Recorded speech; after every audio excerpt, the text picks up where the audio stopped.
Hey guys, welcome to the show. Thank you for tuning in. I'm back in town. I've been in Chattanooga, Tennessee for the last few days and then on the road again here soon to Charlotte, North Carolina. If you guys want to tune in to any of my speaking schedule or watch any of these messages live, follow my Facebook, check out my website so you can see where I'm speaking live. We are trying to wake up the church, win back the soul of the country, and that begins with the institution that was responsible for founding this country, which is the church, and those who worship a fetus, a God-man who entered human history in a womb as a zygote. Who else to end abortion but the institution that worships a prenatal deity? But we wanted to dive in today into some questions to give you guys arrows in your quiver, some pro-life firepower to be able to engage in this important political and cultural moment.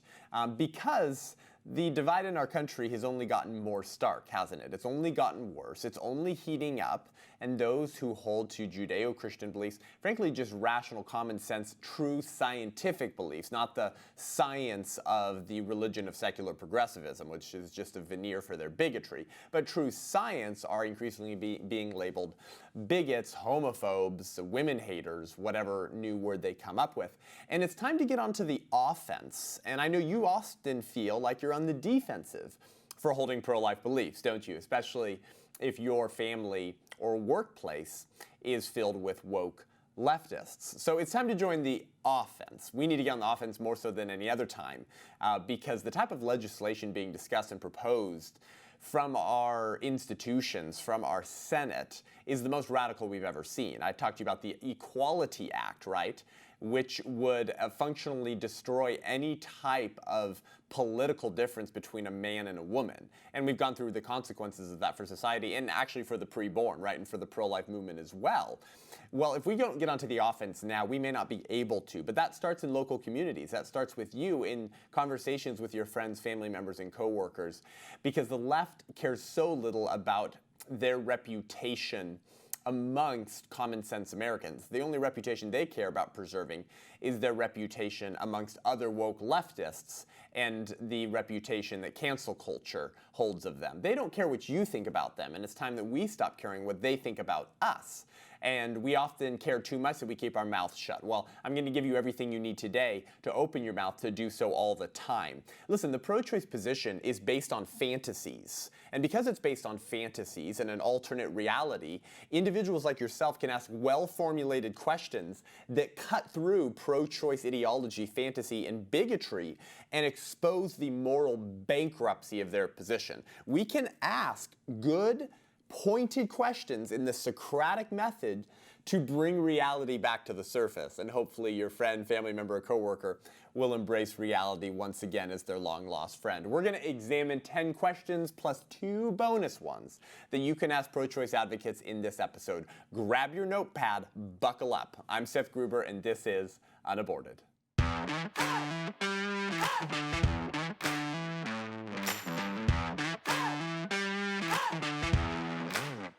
Thank you guys for tuning into this show today. Listen, would you leave us a rating and review? It really helps us. As long as I'm able to fly under the radar on these technocrat platforms, I'm going to do so and hopefully continue to build that, reach more people at this very important moment. And so your little 5 stars there in review, it actually helps a lot because it'll show up increasingly on other related content and categories of podcasts, and it'll get more exposure, more people listen to it. Listen, the Socratic Method is known as sort of the art of asking good questions. And the goal of the Socratic Method, of course, going back to Socrates, this master question asker, has been the pursuit of truth. The goal is not dominance. We don't want to ask pointed, persuasive questions in order to hit our ideological opponents over the head with truth, which I know sometimes can be fun to do, but rather to offer truth to them on a golden platter and hope that they select that from the menu. We need to follow the common master where he leads. And the common master is truth, because truth does tend to be self-evident. This is the great conservative and pro-life consolation, is that reality always reasserts itself in the end. We saw that with the Holocaust, we saw that with slavery, And luckily, as a country, we turned from the moral evil of slavery because we recognized the reality, the self-evident truth that all human beings are created equal, right? We returned to those first premises that this republic was built upon, but we've turned away from those premises when we allowed abortion 48 years ago in 1973. And so asking really pointed questions can get to the self-evident nature of truth that woke leftists and much of our countrymen work very hard to suppress, right? You actually have to work overtime to suppress and bury truth because it tends to look you in the face. It tends to be self-evident. And so leftism largely just involves sticking your head in the sand and denying the existence of an external reality. And much of that happens on our university campuses, where by the time these individuals graduate, there's so much sand in their mouth from having their head buried in the sand for 4 years that they can't even recognize, much less articulate, a coherent vision of the good life. And such a vision has always started with natural rights, natural principles, which is what our founders recognized. And from there, the trickle-down explanation of how our legislative system recognizes and protects natural rights. And so I want to utilize this Socratic method today with you in order to give you these types of arrows and questions in your quiver to use in arguments and debates over abortion. These questions are intended to show this: that your critic, or the person you're having a debate or conversation with, must pay too high a price to continue holding their view. The philosophical term for this is called cognitive dissonance. You want to create cognitive dissonance in the minds of those you're talking with, that through your questions and through your winsomeness, they're going to have to stand there and scratch their head and go, because whatever answer they give, they're going to sort of look like a moral monster, if I may. And I think that each of these questions will lead down that road, not because you want to make your opponent look like a moral monster, but because they're admitting that their position is that, and you're simply putting a stone in their shoe and forcing them to reconcile with maybe unacknowledged or undetected premises that they've absorbed. Most people don't know exactly why they believe what they believe. They tend to work out the logic of their position in real life, but are unable to offer an explanation of their actual position themselves. And this is why C.S. Lewis said that the most dangerous ideas in a society are not the ones being argued for, they're the ones being assumed. And you know what happens when you assume, right? So we need to create cognitive dissonance. Here's the first question, and it deals with the nature and reality of double homicide when a woman's pregnant. Now, you're probably familiar with these, right? People ask me these all the time after I give a talk on abortion and I don't include this example. They're like, did you know about double homicide? And so it's the most recurring example used in conversations on abortion, but no less important because of it. So let's phrase the question in the context of a real life story, okay? So we'll give you this question. We'll go ahead and make the questions available verbatim, maybe in a download for Patreon listeners or something like that, so that you can actually hold this as a PDF on your phone. But in 2002, in California, Scott Peterson murdered his pregnant wife, Lacey, and was charged with 2 counts of murder and is on death row. Now, here's the question. Why was it not okay for Scott Peterson to kill his unborn child, but would have been perfectly fine if Lacey wanted to? Okay, let me say that again. Pro-choicer, why wasn't it okay for Scott Peterson to kill his unborn child, but it would have been perfectly fine had his wife Lacey wanted to at any point in the pregnancy for any reason or no reason at all? Now, the pro-choicer might often respond by saying, well, that's different because Lacey wanted that unborn child. And Scott Peterson violated Lacey's desires for that child by killing that child without her consent. Now, of course, this sort of begs the question, did the child ever consent to being killed? And of course, you can't ask that question, right? Because then you're forced to discuss the unborn child as a unique individual separate entity, the very thing that the pro-choice movement doesn't want you to do. But let's keep playing down the philosophical consequences of their answer to this question. They might argue that it was wrong. They'll probably acknowledge that it was wrong for Scott Peterson to kill his unborn child. They probably support the 2 murder charge, right? The double homicide charge on Scott Peterson for killing his wife Lacey and his own unborn child. But then they'll say, but had Lacey wanted to, it would have been okay. So this gets to the very nasty historical examples of defining those that you want to exterminate as unwanted. Because they would say, well, Lacey wanted the child, that's why she was still pregnant with the child. I think the baby was in the late second trimester when Scott Peterson killed his wife and unborn child. So the child could have survived outside the womb. But they'll say Scott Peterson didn't want the child, but Lacey did want the child, and it's her bodily autonomy rights. And so it's wrong for Scott Peterson to kill the baby, but it's not wrong for Lacey to do so. So the value of the child is dependent on the psychological state of the mother, but not in the psychological state of the father. So it would have always been wrong for Scott Peterson to do so, but dependent on how Lacey Peterson feels about her fetus, then she can just define the child out of existence based off of whether she wants it or not. So what's the standard for human value, right? Because obviously the motivations to kill that child from his or her mother or father's side has no bearing on the child itself, the child herself. That child either does or does not have dignity, right? The child in Lacey Peterson's womb either had no moral worth whatsoever or had infinite moral worth. There's no in between. If it's not a person or a human being, then removing it from the womb is no different than removing a polyp. But if it is a human being and it is a person, then it has inestimable, infinity worth, right? Far more so than any other form of life in this world, plants, animals, whatever. So how could the status of the child be purely dependent on the thoughts in their parents' minds? Scott Peterson's thinking, I don't want this child, I'm going to kill her. Lacey's thinking, I do want this child, so it has value. So because Lacey was thinking that, and Scott Peterson was thinking that, it was wrong for Scott Peterson to do it. I mean, obviously this makes no sense whatsoever. What if it went the other way around, by the way, right? What if those thoughts about the child were flipped in the parents' minds? What if Lacey Peterson was thinking, I don't want this child, and Scott Peterson was thinking, I do want this child? Then I guess by the pro-choicer's own application of their moral logic, then that child should have a right to life, right? Because Scott Peterson's thoughts about wanting the child would conflict with Lacey Peterson's thoughts of not wanting the child, so we should always err on the side of caution by choosing life and letting Scott Peterson advocate for the life of his child.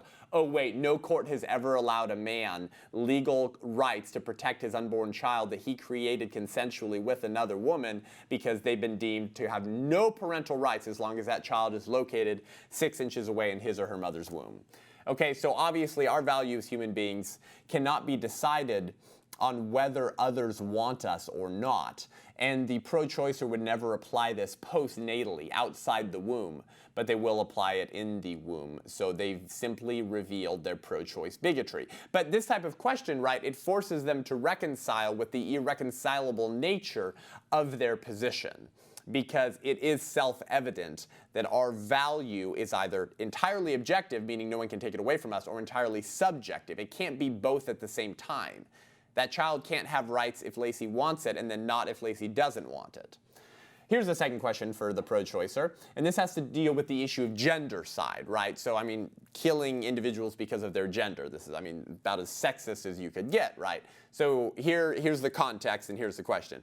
Many women in China and India are deliberately having ultrasonography examinations for the purpose of identifying and then eliminating unwanted female fetuses. So they're getting ultrasounds to see, am I pregnant with a boy or a girl? Oh, it's a girl, abort it. They're getting the ultrasound to determine whether they're going to get an abortion or not, dependent on the gender of the child. So, pro-choicer, since you claim to be an advocate of women's rights and have acknowledged that the unborn is a human being, do you have any problem with this?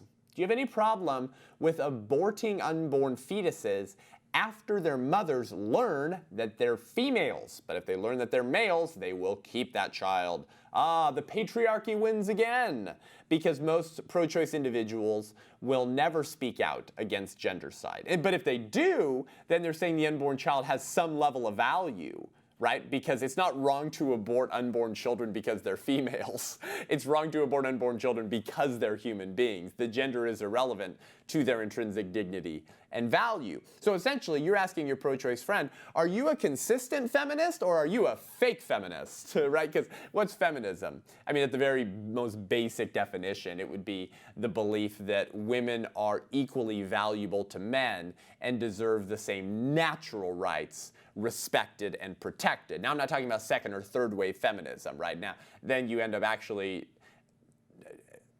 defending sexism, right? Third wave feminism actually says we need to discriminate against men because of the decades of the patriarchy in order to correct for historical wrongs, just like the anti-racist, quote unquote, end up justifying racism. Radical feminism ends up justifying sexism. I'm talking about first wave basic feminism. Women are equally valuable to men because they're human beings. So if women have intrinsic dignity, value, and worth, then they have that worth simply because they're a human being. And if women have been historically discriminated against, then surely murdering women because they're women would be the worst form of sexism, yeah? Well, that's exactly what happens in gender-side abortions. In many countries like China and India, this is still happening. Oh, I'm pregnant with a girl, abort it. Oh, I'm pregnant with a boy, yay, let's have a party. That's obviously gender side. A consistent feminist would of course have to say that because women are valuable, they're valuable because of a human nature and should not be targeted because of their sex. Here's a third question for you guys. How does the unborn differ from us? And I'm going to dive into that question more specifically, but that's what we're trying to get at in this third question, is force the pro-choicer to answer the question why the unborn child's differences from the born person are decisive. What is it about the differences between the unborn and the born that cause you to sanction killing the unborn but not the born? Okay, so that's sort of the context. That's what we want to get at, because that's ultimately the assumption of pro-choice arguments, is they're saying because the child is different from us in the womb, and then they'll give us what their woke differences are, therefore they're not a person and we can kill them. Okay, so here's the question. What's the fundamental difference between the unborn human, it has human parents, human life begins at the moment of conception, that's uncontested in the scientific evidence. What's the fundamental difference between the unborn human and the newborn human that leads you to believe that women should have the choice and right to end the life of their unborn offspring, but not of their newborn offspring, right? In other words, what's the difference between the unborn and the newborn that causes you to sanction the slaughter of the former, but not the latter? And they're going to begin pointing out developmental differences between the fetus and the infant. The problem is, and here's the problem, here's what will give you the ability to navigate this question correctly in a debate. The unborn child differs from us as born people in the same ways we differ from one another as born people, right? In other words, any difference between the unborn and the infant is a difference between the infant and the toddler and the teenager. We all differ from one another. It just happens to come in matters of degree, right? My wife is smaller than me, so there's a degree of size difference. But human nature doesn't come in varying degrees. Human nature is objective and is decided when you become human, the moment of conception. Our IQ, our gender, our skin color, our athleticism, our musical ability, all of these things come in varying degrees.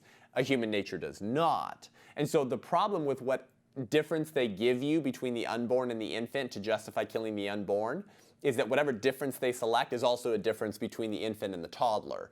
And so you could apply those discriminatory differences to justify killing anyone. What would be just a couple examples of this? Well, they'll say, well, the unborn child is not conscious, right? They're not conscious, or maybe they're not self-aware.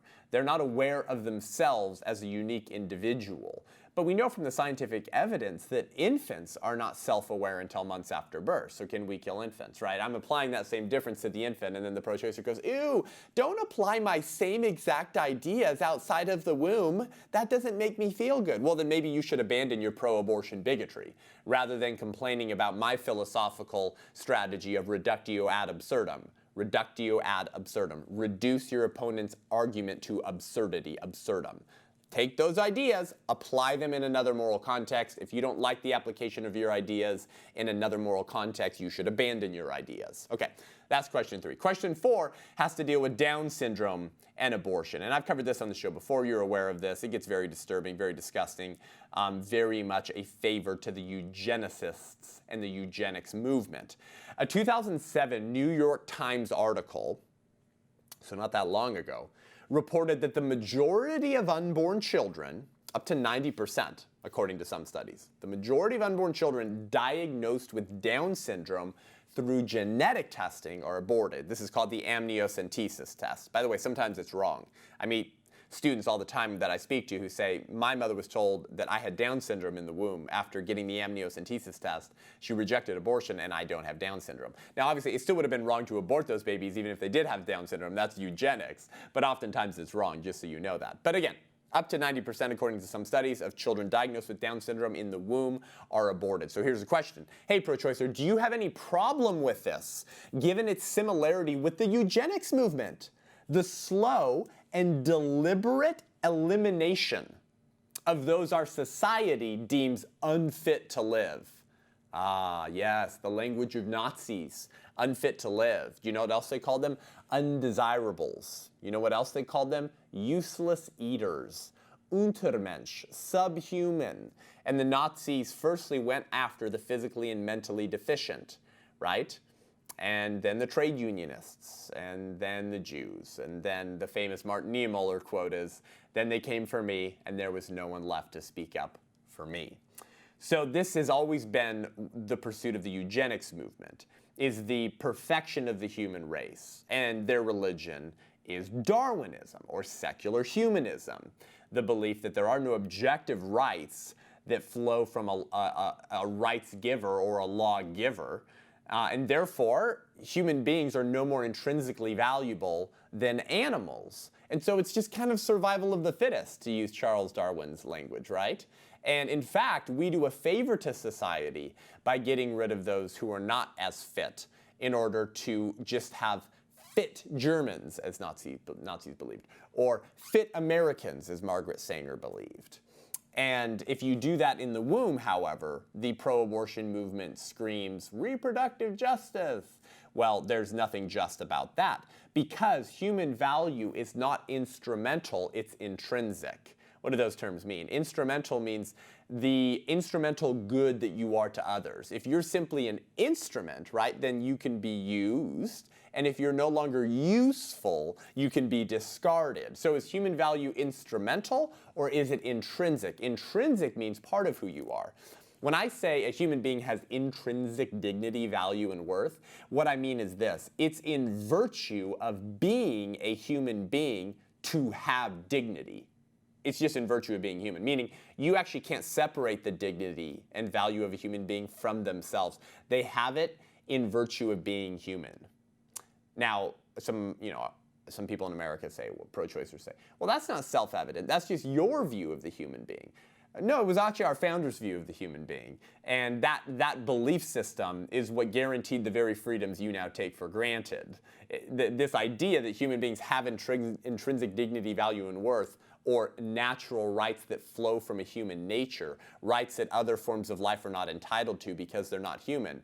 Whether you think that's self-evident or not, you woke pro-choicer, that was the worldview, the Judeo-Christian belief system that founded this country. And it has given birth to the rights and privileges and entitlements you now enjoy without acknowledging where they come from. But the problem with accepting the view that human life is instrumental, such that we could say kill the babies with Down syndrome, right? Because they're not an instrumental good to society. They're actually a drag on society, to use the Nazis' language. The problem with accepting the instrumental view of the human person, you guys, is that who then gets to decide, okay, the collection or bowl of functions you must meet to not be murdered by the elite political class, right? In other words, if it's not intrinsic and you don't have value simply because you're a homo sapient, you're a human being, if human nature can't ground your rights, and a human nature is the only thing we have in common, then what will ground your rights, right? Well, whatever functions and capacities the elite class arbitrarily pulls out of their butt in order to discriminate against those they already wanted to mistreat or murder. So for Nazis, it was skin color. Oh, I'm sorry, for racists, it was skin color and IQ. For Nazis, it was religion, right? And it was physical attributes that they used to disgustingly discriminate against Jews. And for the unborn, it's their size, their level of development, the fact that they're in a womb, and the fact that they're dependent on their mothers.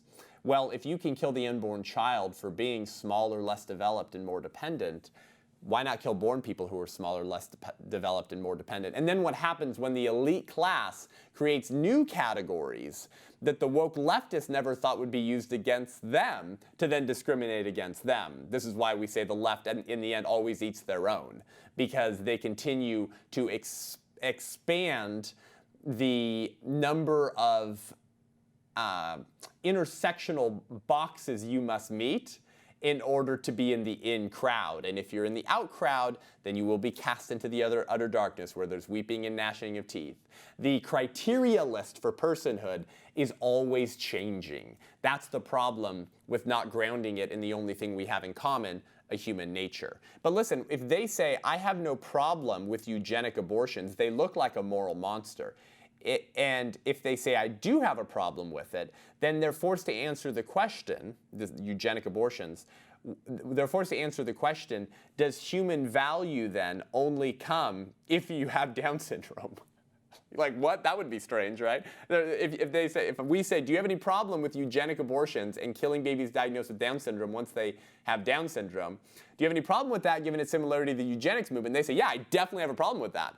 Then you should be opposed to all abortions, because human value doesn't come from the fact that you have Down syndrome. It comes from the fact that you're a human being. It's just particularly more nasty when you're pursuing those abortions for discriminatory reasons. Okay, fifth question.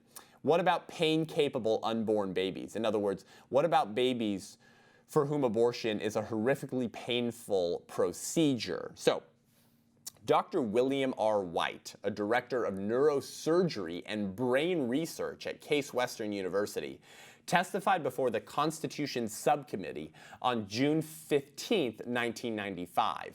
And he said, quote, the fetus within this time frame of gestation, 20 weeks and beyond, is fully capable of experiencing pain. Without a doubt, a partial birth abortion is a dreadfully painful experience for any infant. Now, we know by 18 to 20 weeks, and he's saying 20 weeks here, the unborn child can feel pain to the same degree as you and I. So if you dismember them through abortion, it will be as painful for them as if I dismembered you right now as an adult and I tore your limbs off, okay? Now, Dr. Maureen Kondik, who we've talked about on this show before, we'll probably have her on eventually. She is also, I believe, in the science of neurobiology and has done significant research on fetal pain. And the most recent scientific evidence that's pretty much uncontested at this point now, actually, is that by 8 weeks, the unborn child can respond to some form of stimuli, meaning they can feel something as early as 7 or 8 weeks. But it's uncontested that now between 18 and 20 weeks, the child can feel the full range of human pain. Okay, so that's the science of fetal pain. Here's the question for the pro-choicer. Should unborn babies scheduled for abortion at this point be given the benefit of anesthesia to ease the pain of dismemberment? Right? Because abortions do happen after 20 weeks. So, hey, pro-choicer, question for you. For babies who are aborted after 18 weeks when they can feel the full range of human pain, would you support legislation that gave them painkillers before you killed them? Now, saying no, if they say no, that sounds barbaric, right? As you're explicitly defending painful child abuse. If they say, no, I want that baby to feel every little frickin' bit of their limb getting torn off their body, then they look like a moral monster. Again, our goal is not to make pro-choicers look like moral monsters. Our goal is to get them to admit that they are through their own language as they work out the logic of their positions through being forced to defend them, to bring those assumed premises to the surface. But saying, yes, I would support giving unborn babies painkillers before their abortion is an admission that the unborn child can feel pain, or else they just say, no, I don't support painkillers for babies being killed because they don't feel anything. So if they say yes, they're admitting that the unborn child can feel some pain, but that it's okay to kill people as long as they can't feel it. Wow, how would you like me to apply that to you, huh? Or how about your grandpa on life support in a coma, huh? Or how about your grandpa when he's sleeping? How about I just give him some painkillers and murder him, right? By the way, as many very radical leftists would like to do in this country, once you get past a certain age, they don't think that any ailments should be treated, especially not through Social Security or through government Medicaid or Medicare. They don't want those funds being used to keep people alive past a certain age. Yeah, if you're going to apply that to unborn babies, why not apply that postnatally? And they all say no. Okay, so we're going to get to some more questions here in just a second, but if you like this show and want to hear more great content and commentary from the front lines of the abortion wars, then head on over to patreon.com/unaborted. This is a crowdfunding platform. In case you're listening to the show for the first time and you haven't heard me pitch this, it's just how you help us build the show, increase our production value, number of episodes, and type of content we create in order to reach more people.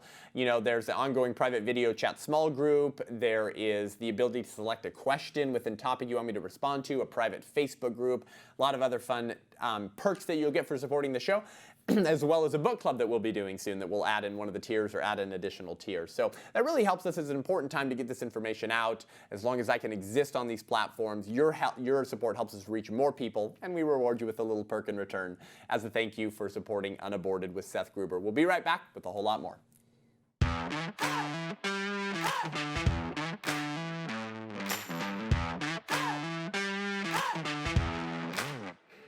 Welcome back to this show, guys. So let's get to question 6. We're going to get through 10 now total, and then we'll get to some bonus ones for patrons. So remember that, and another thank you for supporting the show.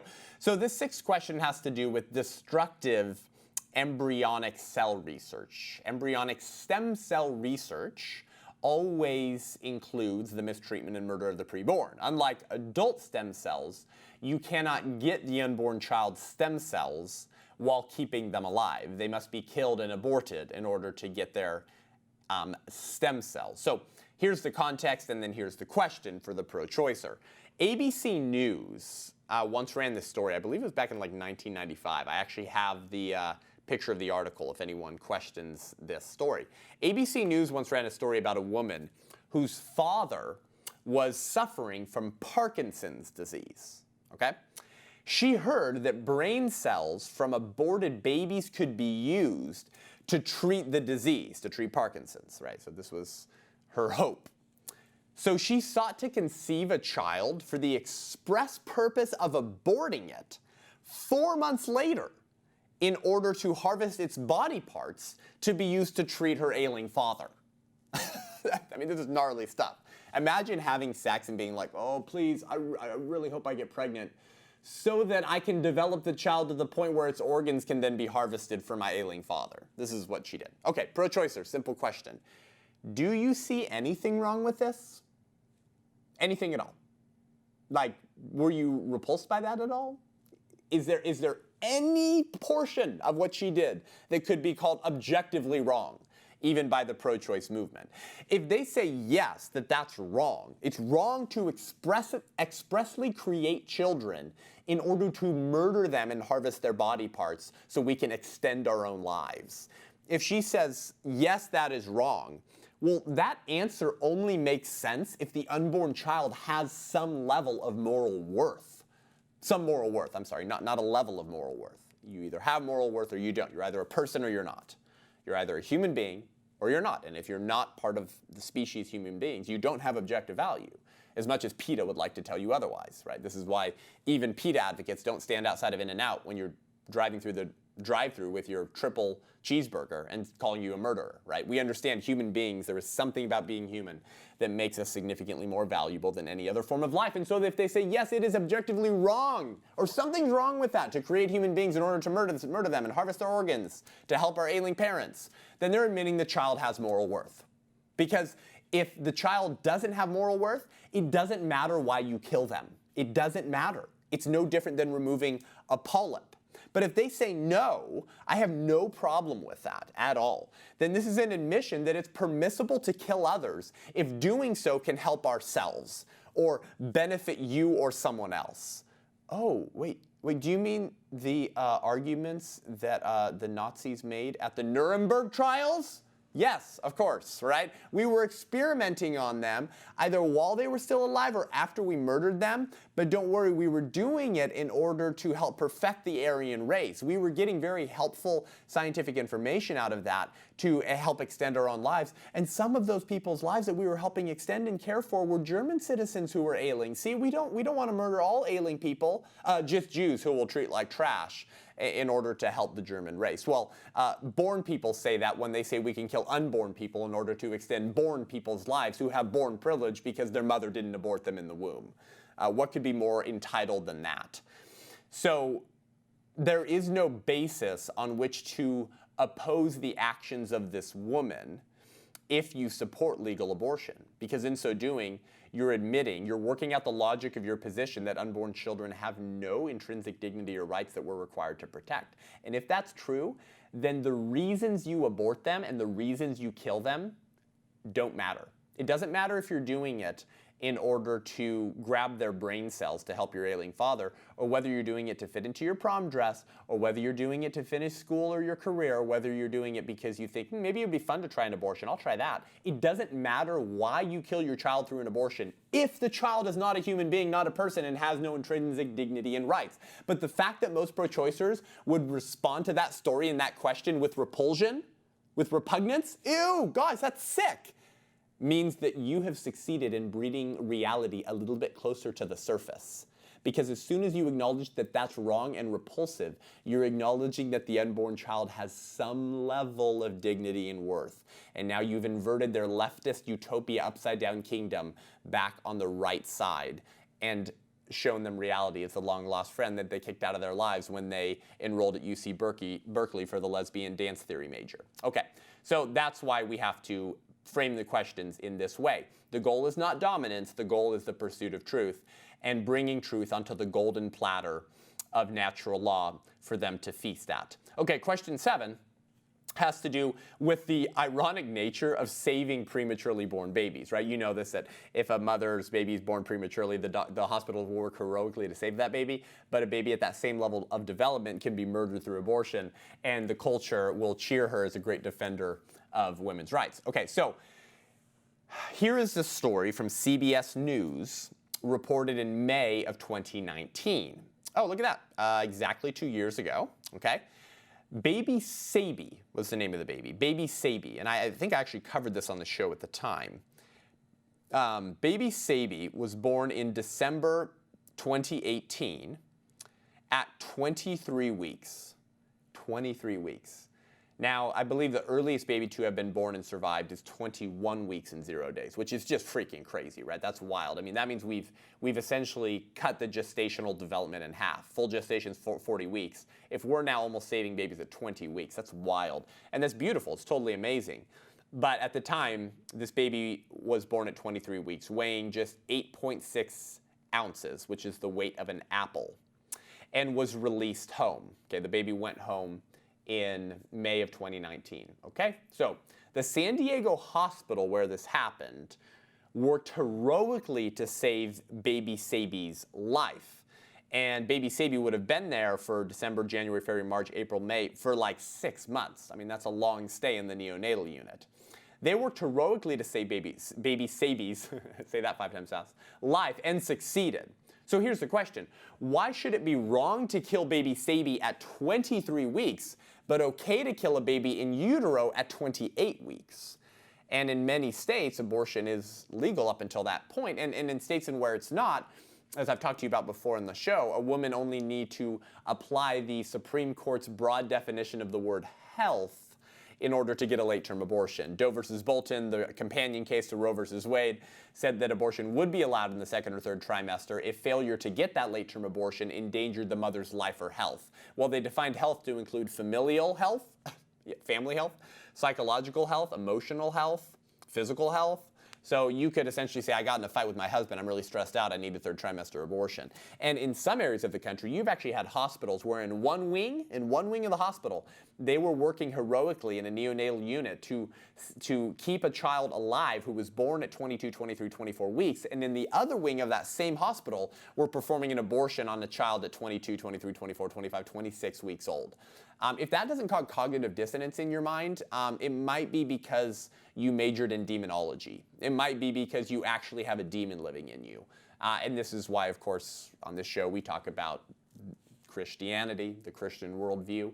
I believe that there are spiritual principalities. I believe that there are demons literally in the facilities of Planned Parenthood and preying on the shoulders of women as they walk in, whispering in lies. The first lie from the garden in Genesis 3, which says, ye shall be as gods. And if we're gods, then we get to decide who lives and who dies, because we're entitled to what every God is entitled to, eternal life. And if we have to kill babies to extend or improve our own lives, so freaking be it. But that has happened and continues to happen in some areas of this country. So here's the question. Does your location really matter to your right to life? Does your location really matter to your right to life? Baby Sabi, 22, 23 weeks old, boop, pops out of the birth canal, right? I guess magical personhood conferring fairy dust was stuck to the side of the uterus and the birth canal, and they absorbed that personhood conferring fairy dust when they came out of the birth canal, so they had rights. But the child in the other wing of the hospital, who was being aborted at 25 weeks, didn't absorb that personhood conferring fairy dust because their mother didn't want them. So they traveled through a similar birth canal and changed locations, but their mother was just exercising her right to choose. Excuse me while I say WTF. How could your location actually have any bearing on your right to life? And framing it that way, again, forces the pro-choicer to acknowledge the moral bankruptcy of their logic. Okay, question 8. This has to do with the disgusting practice of storing the bodies of children you've aborted, like collector's items, okay? And I talked about this on the show back at the time, for those of you who have been listeners since the Genesis. Recently deceased abortionist Ulrich Klopfer. And now, if you're involved in the pro-life movement significantly, you'll remember this name, because I believe even CBS and frickin' CNN and some of these places couldn't avoid having a small portion of coverage on the story. Ulrich Klopfer was found to have kept over 2,200 babies that he had aborted. 2,200 babies that he had aborted from the early 2000s. When he died, they found these children stored in glass containers in his freaking garage, and his wife had to find them as they were going through his stuff. They were stored in plastic bags and preserved with a biological material. Okay, simple question. Is there anything wrong with that? Does that disturb you at all? Does that seem perverted? Is that wrong? Now, again, if the child has no more dignity than a polyp, we might think it was weird if you kind of like kept your polyp, right? Or maybe the polyp of the woman you removed it from. We might be like, it's kind of weird, bro. It's kind of weird. But I don't think that people would be throwing up over it. I don't think that it would be as repulsive as keeping the bodies of human children in jars that you killed. And philosopher, I believe it was Karl Strauss, coined a very helpful term for this called the wisdom of repugnance. That there is wisdom in your initial gut response to something. And if that gut response is repulsion, if it's, ew, you sicko, there's probably wisdom in that sort of reflex response, right? And most people responded with that sort of gut reaction to this story, and there is wisdom in that response. Because if it's wrong to mistreat the bodies of dead babies, surely it must be wrong to mistreat the bodies of alive babies through abortion. Right?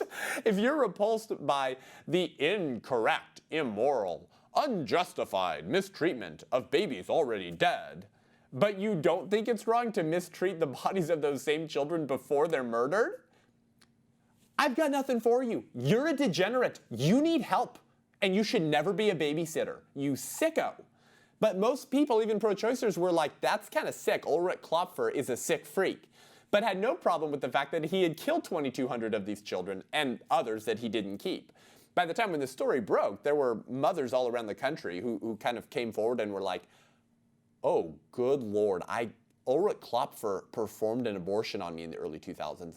I wonder if he has one of my children. Yeah, I know. That's freaking sick to think about, right? But a couple of these women told their stories, I think to LifeSite News and other places, because of course CNN would never have them on. And they were like having to revisit the trauma of what they went through because many of them had become pro-life and regretted killing their child.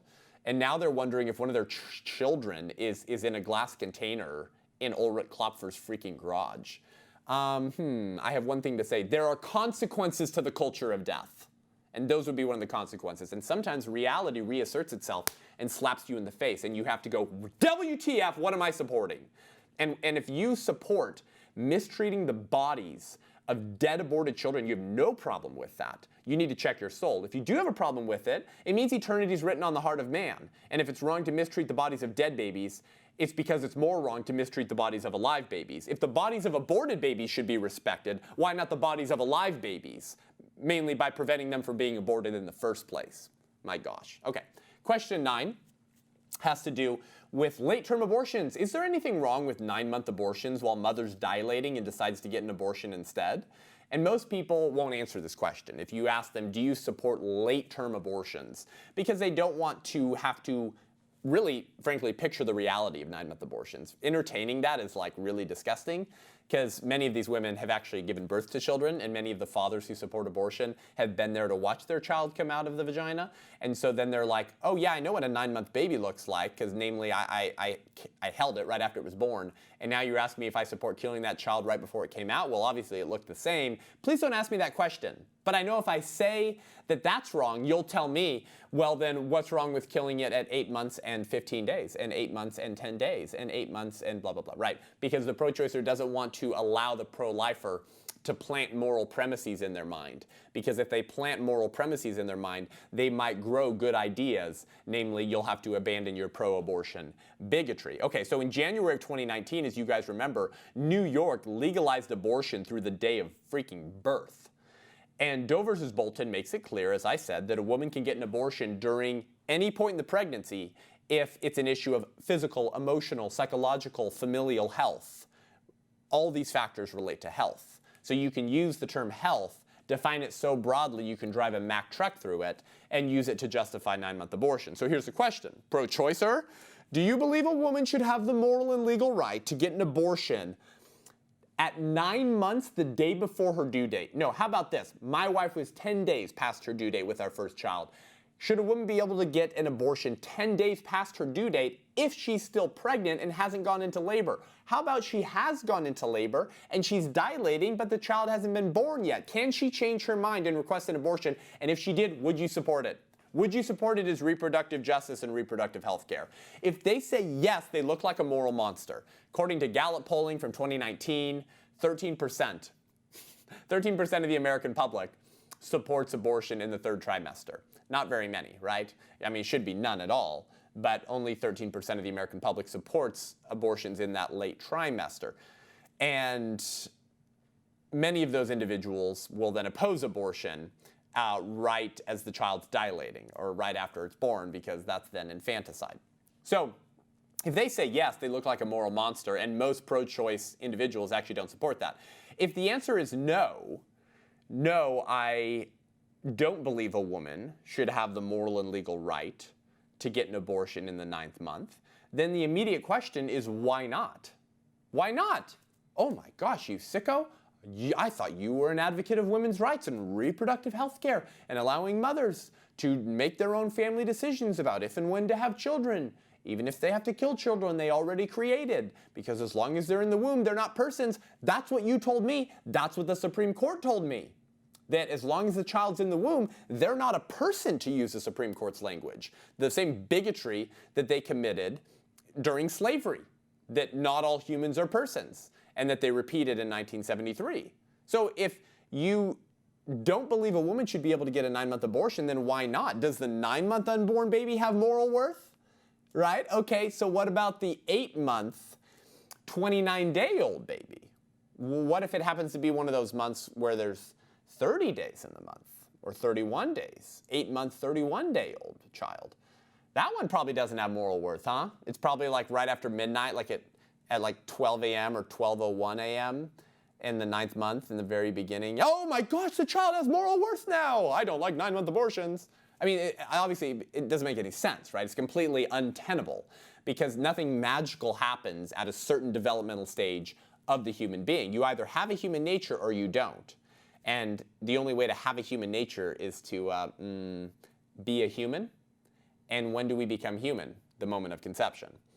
Are 9-month abortions wrong? Question 10, are there any problems with abortion being used as a tool of racial bigotry? What if you want less black people and you use abortion to accomplish that goal? Okay? So Planned Parenthood has repeatedly and excitedly accepted donations earmarked specifically for aborting black babies by callers who stated, quote, there are too many blacks, end quote. Quote, I don't want my kids to face struggles with affirmative action, end quote. And quote, the less black people, the better. Okay? Now, for any sick leftists who are going to watch this show and try to use it to take me out of context, this is what Planned Parenthood has said in live action undercover investigative journalists who have called Planned Parenthood and said they would like specifically to make a donation to abort a black baby and have then followed up with that language, right? So here's the question. Is there anything wrong with using abortion as a tool of racism, fulfilling the founder of Planned Parenthood's dream, Margaret Sanger, who wanted to use birth control and then later abortion as a tool of racism? She was also a eugenicist and hobnobbed with the founders of the American Eugenics Society. And of those that she deemed unfit to live, she included blacks. Now, if they say, no, there's nothing wrong with this, like, can you imagine, like, asking Black Lives Matter, asking Patrice Cullors of By Large Mansions, Black Lives Matter, asking her if she would have any problem with someone saying, I love abortion and I try to defend it because I'm a white supremacist and I want less black people, and I place my clinics specifically targeted in minority communities, namely black communities, where I can put my clinics within walking distance of black women. And then I tweet out on Twitter, I put, did you know for black women who are pregnant, it's safer to get an abortion than to give birth to your child?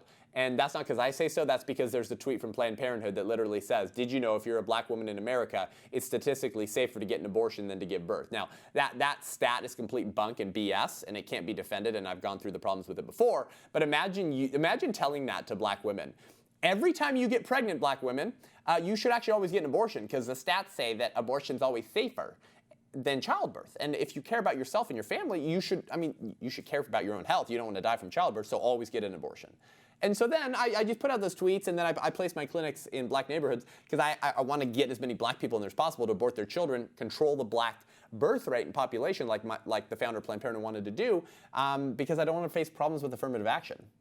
Can you imagine if someone admitted that and then asked Black Lives Matter, which launched a political action organization with the former freaking president of Planned Parenthood, and then asked them, do you have any problem with that?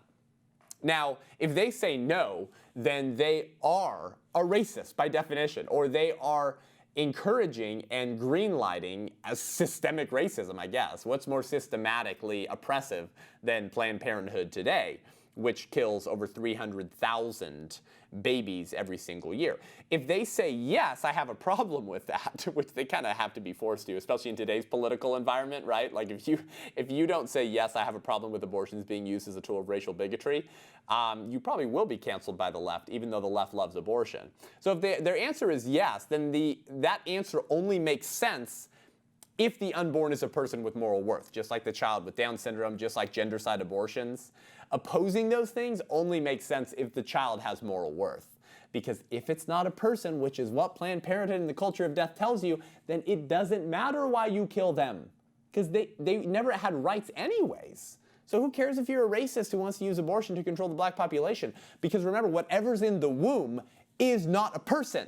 And that term human and person were ripped apart once again in 1973 by our Supreme Court. Everyone says that they have a problem with this because reality tends to be self-evident, and it will always reassert itself in the end and slap you in the face. Reality is the greatest enemy of ideology, because ideology turns its face against reality anytime reality compromises the system of belief that the left has set up. If anything compromises that system of belief, it must be filtered out. You must close your ears, you must cover your eyes, be like the monkey, and pretend to acknowledge that there's no such thing as an objective reality. Everything is just words, words, words. Are words we can use to just create reality. It doesn't matter that there are some truths that hold across time and space. According to the left, everything's relative, so you can use words to create reality, such as that not all humans are persons. Being human is not enough to ground your rights, so it doesn't matter that the unborn is a human, it's not a person, we can kill them. Oh, but what if you're doing it because you want less black people? What if you're doing it because they're disabled? What if you're doing it because they're a woman in the womb? What if you're doing it because they have Down syndrome? Then the left kind of goes, for a second, they might go, ooh, I'm a little bit repulsed by that. Well, then maybe you should abandon ideology in the favor of reality. Friends, that's what these questions are intended to do. So listen to this again, memorize these 10 questions, get them down on your notepad. We'll provide this for the patrons. We'll have these in word-for-word questions so that you can use. And then in a little bit, we're going to do quick 2 more questions for patrons of the show. So if you want to get 2 more and make it 12 to really have your quiver full of philosophical ninja warriors, ninja arrows to defend the preborn, then become a patron of the show at any level. Obviously, the greater, the more it enables us to do. But if you head over to patreon.com/unaborted and you become a patron of the show at any tier, at any amount, once I get that notification there, then I will post the bonus questions for patrons only on Patreon so you can view them. But thank you guys for joining me today. Head on over to iTunes and YouTube, Spotify. Give the show a rating and review. It really helps us reach more people. If you want to learn more and engage with me online, head on over to sethgruber.com, SETHGRUB as in baby boy, ER.com to sign up for my newsletter. See my speaking schedule if you want to come hear me speak live and local or to book me for an event. Until next week, I'm Seth Gruber, and this is Unaborted.